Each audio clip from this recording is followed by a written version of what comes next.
My name is Kathryn Borel. In December of 2014, I pressed sexual assault charges against Jian Ghomeshi. As you know, Mr. Ghomeshi initially denied all the charges that were brought against him.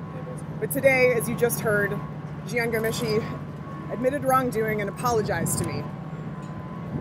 It's unfortunate, but maybe not surprising, that he chose not to say much about what exactly he was apologizing for. I'm going to provide those details for you now. Every day over the course of a 3-year period, Mr. Ghomeshi made it clear to me that he could do what he wanted to me and my body. He made it clear that he could humiliate me repeatedly and walk away with impunity.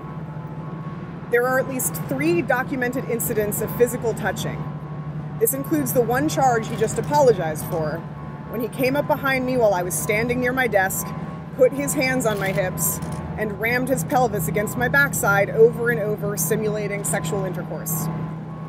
Throughout the time that I worked with him, he framed his actions with near daily verbal assaults and emotional manipulations. These inferences felt like threats, or declarations like I deserved to have happening to me what was happening to me. It became very difficult for me to trust what I was feeling. Up until recently, I didn't even internalize that what he was doing to my body was sexual assault. Because when I went to the CBC for help, what I received in return was a directive that yes, he could do this, and yes, it was my job to let him. The relentless message to me from my celebrity boss and the national institution we worked for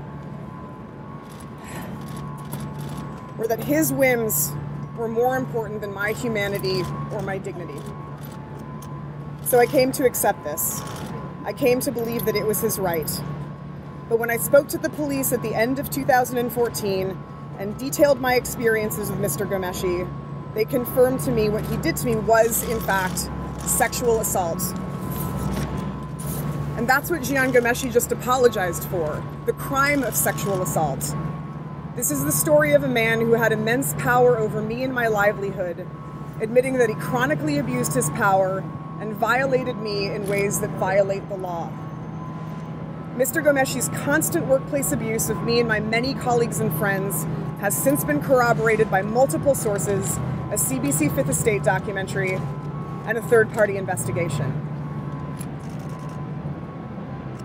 In a perfect world, people who commit sexual assault would be convicted for their crimes. Jian Ghomeshi is guilty of having done the things that I've outlined today. So when it was presented to me that the defense would be offering us an apology, I was prepared to forego the trial. It seemed like the clearest path to the truth. A trial would have maintained his lie, the lie that he was not guilty, and it would have further subjected me to the very same pattern of abuse that I am currently trying to stop. Jian Ghomeshi has apologized, but only to me. There are 20 other women who have come forward to the media and made serious allegations about his violent behavior. Women who have come forward to say that he punched and choked and smothered and silenced them. There is no way that I would have come forward if it weren't for their courage. And yet Mr. Ghomeshi hasn't met any of their allegations head-on, as he vowed to do in his Facebook post of 2014. He hasn't taken the stand on any charge.